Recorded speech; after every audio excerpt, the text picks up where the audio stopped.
Au nom du Père et du Fils et du Saint-Esprit, Amen. Bienvenue à ce temps de Lex Divina. Je suis le Père Jean de la communauté Semence de Verbe, prêtre et missionnaire ici en Afrique, à Obala, Cameroun. Soyez bienvenus, une grande joie d'être là avec vous pour pouvoir partager un peu la parole d'aujourd'hui, les lectures que la messe que l'Église nous donne pour aujourd'hui. Aujourd'hui, c'est le 23 septembre, mercredi 23 septembre. Nous célébrons Saint Pio de Pietrelcina. Nous célébrons le Saint Pio, un saint que depuis tout petit voyait la Vierge Marie, Jésus, et parlait avec son ange gardien. C'était vraiment un homme, déjà de tout petit, un homme très uni à Jésus, avec une vie spirituelle très intime, une forte union à Dieu, de l'écoute de Dieu. Mais à la fin de la lecture divine, j'en parlerai encore un peu. D'accord? Mais on va tout de suite entrer dans la parole de Dieu. La première lecture d'aujourd'hui, c'est Proverbes, chapitre 30, versets 5 à 9. Proverbes 30, versets 5 à 9. Toute parole de Dieu est éprouvé. Il est un bouclier pour qui s'abrite en lui. À ses discours n'ajoute rien. Les craintes qui ne te reprennent et ne te tiennent pour un menteur. J'implore de toi deux choses. Ne les refuse pas avant que je mesure. Éloigne de moi fausseté et paroles mensongères. Ne me donne ni pauvreté ni richesse. Laisse-moi goûter ma part de pain, de crainte que, comblé, je ne me détourne et ne dise « Qui est le Seigneur ?» Ou encore « Quand dis-je, je ne vole et ne profane le nom de mon Dieu. » Alors, la première lecture d'aujourd'hui, il dit « Toute parole de Dieu est éprouvée ». Ça veut dire que la parole qui nous habite, qui vient à nous, elle sera mise en épreuve ce n'est pas pour nous éprouver, pour nous faire de mal, mais c'est pour fortifier cette parole qui est en nous. Quand Dieu éprouve, c'est pour fortifier, ce n'est pas pour détruire. C'est pour que la parole s'enracine davantage, qu'elle prenne chair en nous, qu'elle devienne qu'elle puisse faire partie de nous. Et que cette parole soit vraiment comme un outil. Un outil que quand on l'utilise, au début, parfois on ne sait pas très bien, mais on commence à l'utiliser et petit à petit, on commence à avoir une agilité. C'est pour ça que la parole, elle est éprouvée, pour qu'elle puisse aussi faire son travail en nous. La parole est éprouvée pour qu'elle puisse faire son travail en nous. Parce que parfois, nous écoutons la parole de Dieu, mais elle entre en nous, mais c'est comme on l'a gardée. Et quand elle est éprouvée, ça veut dire qu'on est obligé de la prendre et l'utiliser, ça veut dire la mettre en action. Soit dans notre vie spirituelle, dans notre vie de foi, soit dans notre vie humaine, en tout ce que nous vivons. Et après, il dit, elle est un bouclier pour qui s'abrite en lui. Faire cette expérience que la parole, c'est ma protection. Et cette parole est ma force, est ma protection. Et il rajoute ici la lecture, elle dit « À ces discours n'ajoute rien des craintes qui ne te reprennent et ne te tiennent pour un menteur. » Ça veut dire, à la parole de Dieu, il ne faut pas rajouter d'autres choses. « Ah, parce que moi je trouve que c'est ça, je pense que ça veut dire ça. » Non. La parole de Dieu, soit si tu la comprends, parce qu'il y a des passages qui sont très clairs, mais s'il y a quelque chose que tu ne comprends pas, demande, cherche quels sont les commentaires que l'Église font sur ces passages. Ou alors un père, une mère spirituelle, un prêtre, une consacrée, une religieuse qui puisse aussi t'éclairer sur un point. D'accord? Et qu'est-ce que ici l'auteur du livre des Proverbes demande? Seigneur, je t'implore de toi deux choses. Et ne les refuse pas avant que je meure. ne les refuse pas avant que je meure. Éloigne de moi fausseté et paroles mensongères. Éloigne de ma bouche fausseté et des paroles de mensonges. On doit dire la même chose, Seigneur, éloigne de moi de la fausseté et des paroles mensongères. Et après, il demande, deuxième chose, ne me donne ni pauvreté ni richesse. Ne me donne ni pauvreté ni richesse. Que je puisse goûter ma part de pain. C'est tout, Seigneur. Mais pourquoi il demande ça? Ni pauvreté ni richesse. Parce qu'il dit, des craintes que comblées, je ne me détourne et ne dise, qui est le Seigneur? Donc j'ai oublié le Seigneur, maintenant je suis bien rassasié, j'ai tout ce qu'il faut, et maintenant j'ai mis Dieu de côté, j'ai oublié Dieu. Qui est Dieu? Ou encore, qu'indigent, ça veut dire dans la pauvreté, mais quand je dis la pauvreté, c'est l'indigence, parce que pauvreté, c'est différent de l'indigence. L'indigent, ça veut dire c'est celui qui n'a même pas de quoi manger. N'a même pas de quoi manger. Il dit, je ne veux pas voler, qu'indigent, je ne vole et ne profane le nom du Seigneur. Regarde, ce sont des choses très sages. Les livres des proverbes nous transmisent la sagesse du peuple d'Israël. Ni richesse, ni pauvreté. Et aussi, éloigne de moi fausseté et paroles mensongères. La parole, elle est bien claire. Et que pour cela, que soit la parole de Dieu notre bouclier, mon abri, ma force, et que cette parole en moi puisse vraiment être mon appui. Et aussi le bâton qui me conduit, que je m'appuie. Cette parole qui est lumière pour mes pas, pour nos pas. Ok? Voilà, la première lecture. Le psaume d'aujourd'hui, c'est le psaume 119, 118. Le psaume 119, 118, les versets 29, 72, 89, 101, 104, 163. Il dit comme ça, le psalmiste. Détourne-moi de la voie des mensonges, fais-moi la grâce de ta loi. Comme disait la première lecture, éloigne-moi du mensonge, fais-moi la grâce de ta loi. Ça veut dire, Seigneur, que je puisse garder toujours ta parole. La loi, c'est la parole de Dieu. Ok? On avance. Après, un bien pour moi que la loi de ta bouche, pour que millions d'or et d'argent. Quel est le bien plus précieux que j'ai? C'est ta loi. Et c'est pour cela que dans nos maisons, on doit avoir toujours la parole de Dieu ouverte, dans un lieu bien visible.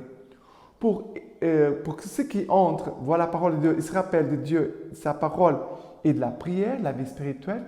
Ceux qui habitent dans la maison, qui n'oublient pas la même chose, que Dieu est là, au centre, dans le cœur de votre famille. Et que chaque jour, on puisse se rassembler pour célébrer le Seigneur, de prier le Seigneur et aussi d'écouter sa parole. En famille. Alex Divina, ce serait très important de la faire en famille, ensemble. Et à la fin, de partager les uns et les autres. D'accord? Après, ça continue. À jamais, Seigneur, ta parole, immuable aux cieux. Ta parole, elle est éternelle. Tout passe, mais ta parole ne passera jamais. À tout chemin de mal, je soustrais mes pas pour observer ta parole. Voilà. C'est la parole qui m'aide à ne pas tomber dans un mauvais chemin. À tout chemin de mal, je soustrais mes pas. Ça veut dire que je n'entre pas dans le mauvais chemin.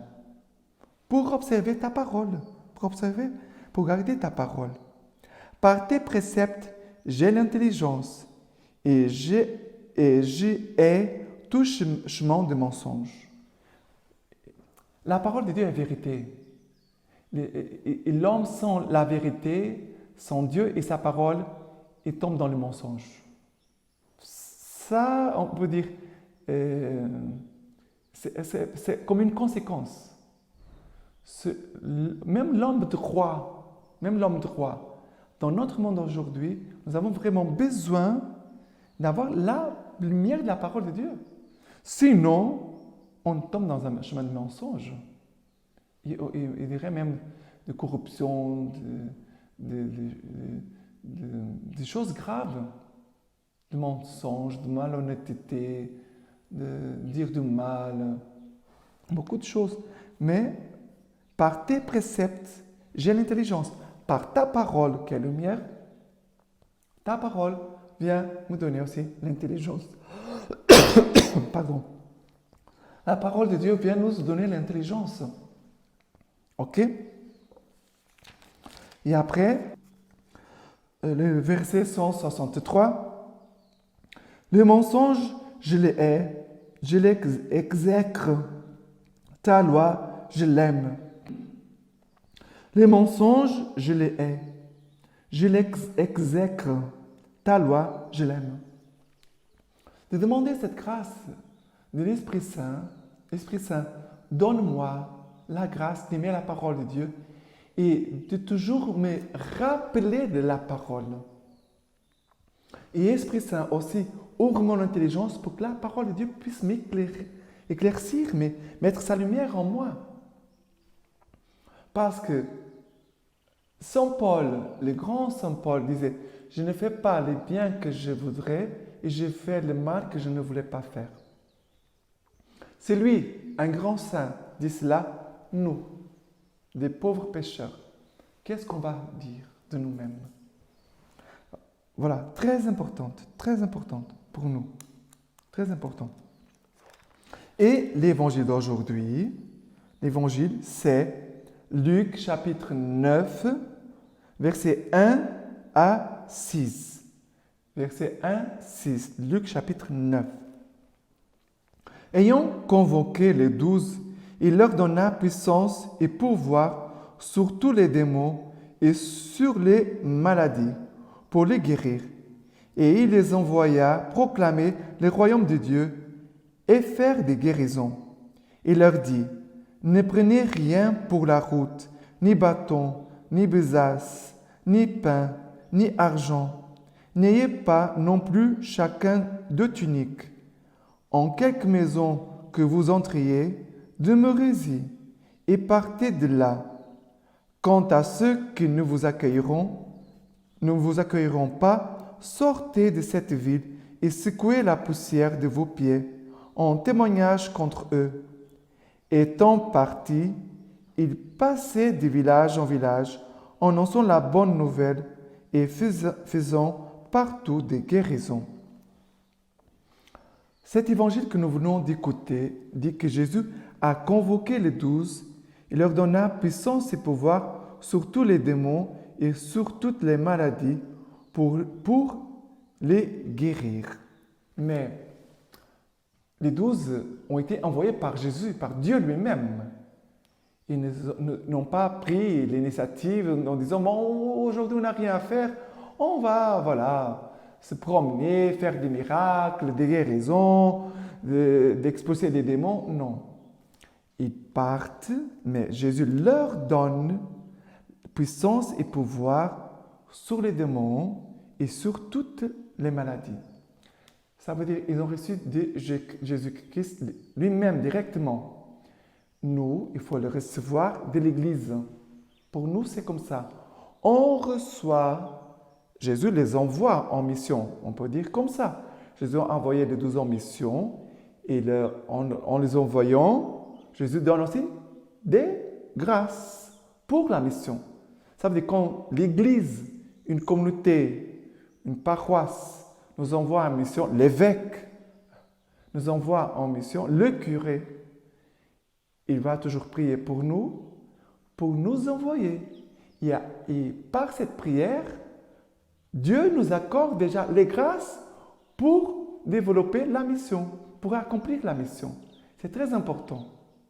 Sinon, c'est dangereux. C'est dangereux. Si tu le fais tout seul, c'est dangereux.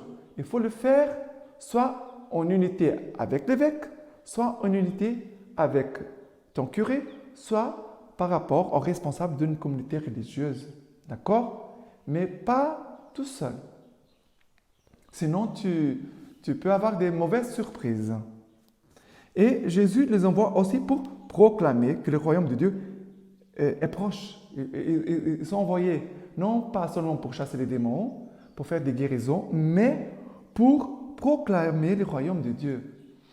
Et c'est en proclamant le royaume de Dieu, ça veut dire, c'est en donnant, proclamant la parole de Dieu, que les miracles, les délivrances seront accomplis. On ne peut pas séparer les choses. Quelqu'un qui reçoit une mission, il part en mission. Il a reçu une mission concrète. Tu vas rendre visite aux malades. Tu vas donner la parole de Dieu. Tu vas apporter la communion à quelqu'un. Bon, il a des choses bien précises. Mais, en tout cas, c'est pour donner la parole de Dieu. Et la parole de Dieu qui est proclamée, qui est annoncée, qui va être priée, elle fera son travail dans le cœur des personnes qui sont là. Ok? C'est très important. Et qu'est-ce qui se passe? Jésus va leur dire, ne prenez rien pour la route, ni bâton, ni besace, ni pain, ni argent, même pas de tunique, une seule, celui que tu portes avec toi. Et en toute maison que vous entrez, en quelque maison que vous entrez, demeurez-y et partez de là. Ça veut dire, pourquoi Jésus les envoie sans rien? Parce qu'ils doivent faire confiance que c'est Jésus qui les confie, qui les conduit. Ils doivent faire confiance que l'Esprit de Jésus les conduit et qu'ils n'auront pas besoin d'autre chose que la foi et la parole de Dieu. C'est tout. Et ils vont faire cette expérience. C'est vraiment le Seigneur qui conduit toutes choses. Ce n'est pas eux-mêmes qu'on démérite parce qu'ils prient bien, parce qu'ils connaissent beaucoup de choses. Ils sont très sympas. Non, non, non. La mission, c'est Jésus qui va devant et nous allons derrière. Et c'est Jésus qui va entrer dans les maisons. C'est Jésus qui va entrer dans les cœurs. Ce n'est pas nous. Et Jésus va dire à ceux qui ne vous accueilleront pas, sortez de cette ville et secouez la poussière de vos pieds, en témoignage contre eux. Et il dit à la fin, la parole, en étant parti, il passait de village en village, en annonçant la bonne nouvelle. La première chose, qu'est-ce qu'ils font? Ils annoncent la bonne nouvelle. Et après, ils faisaient partout des guérisons. Mais qui faisait les guérisons? C'est moi? C'est telle personne? Non, c'est Jésus qui faisait les guérisons. Moi, je ne fais aucune guérison. C'est Jésus. Jésus peut se servir de moi pour faire une guérison. Et Jésus, il peut tout faire. Il peut tout faire, selon son désir. Mais ce n'est pas moi. Personne ne peut dire, moi, j'ai guéri telle personne. Non, non, non, non, non. C'est faux. Quelqu'un qui dit ça, c'est faux. Jésus s'est servi de moi pour toucher le cœur de telle personne. Jésus s'est servi de moi pour guérir telle personne. Jésus s'est servi de moi pour délivrer telle personne. Mais je ne peux pas dire que c'est moi. C'est Jésus, le Verbe qui fait tout. Nous sommes que des instruments, comme un stylo, une bic dans ses mains. Et lui, il va écrire selon ce qu'il veut. D'accord? Mais demandons cette grâce d'être envoyé en mission. Mais par l'Église. C'est Jésus à travers l'évêque. C'est Jésus à travers les curés. C'est Jésus à travers les responsables d'une communauté religieuse, par exemple. D'accord? Mais c'est très important de faire cette expérience d'être envoyé. C'est l'Esprit Saint qui nous conduit. C'est lui qui nous inspire. Et si tu as même peur, que tu ne sais pas très bien qu'est-ce que tu vas faire, c'est très bien. Comme ça, tu sauras que c'est vraiment Jésus qui est là, qui conduit toutes choses. C'est très important. Mais soyons tous vraiment, que chacun de nous puisse se sentir comme invité par Jésus pour la mission, pour l'évangélisation et d'annoncer la parole de Dieu. Et si toi, tu ne connais pas bien la parole de Dieu, viens te former. Viens dans l'accomplissement du Verbe. Nous sommes là pour aider vraiment à former les personnes dans la connaissance de la parole de Dieu. C'est notre charisme. D'accord? Et maintenant, je voulais vous laisser la lecture patristique d'aujourd'hui. C'est Saint Augustin, homélie sur les pasteurs. Faites ce qu'ils disent, ne faites pas ce qu'ils font. Écoutez et apprenez, brebis de Dieu. Je fais de toi un guetteur pour la maison d'Israël. Au contraire, si tu avertis le méchant et qu'il ne se détourne pas de sa méchanceté et de sa conduite mauvaise, il mourra de son péché. Mais toi, tu auras sauvé ta vie. Ça veut dire que tu dois aller rencontrer ton frère pour lui annoncer la parole de Dieu, annoncer Jésus-Christ et le conduire au troupeau, à l'église. Et après, il dit, Saint Augustin, est-ce qu'il retire les brebis au mauvais pasteur pour les donner au bon pasteur? Je constate qu'il retire les brebis au mauvais pasteur. Voici que j'interviens contre les bergers. Je leur reprendrai mes brebis. Je les empêcherai de les conduire. Et ainsi, ils ne seront plus bergers. En effet, j'avais dit qu'ils soient les bergers de mes brebis. Mais puisqu'ils sont bergers d'eux-mêmes et non de mes brebis, je leur reprendrai mes brebis. C'est pourquoi qu'ils parlent. C'est pour moi qu'ils parlent. C'est pour eux qu'ils agissent. Quand vous ne faites pas ce qu'ils font, ils ne sont pas vos pasteurs. Quand vous faites ce qu'ils disent, c'est moi qui suis votre pasteur. Les bons bergers et les mauvais bergers, les bons pasteurs et les mauvais pasteurs. Mais qu'est-ce que ici Saint Augustin nous dit? Fais ce qu'il dit. Ça veut dire, écoute la voix des pasteurs, l'évangile qu'ils vous donnent, parce que l'évangile c'est la vérité.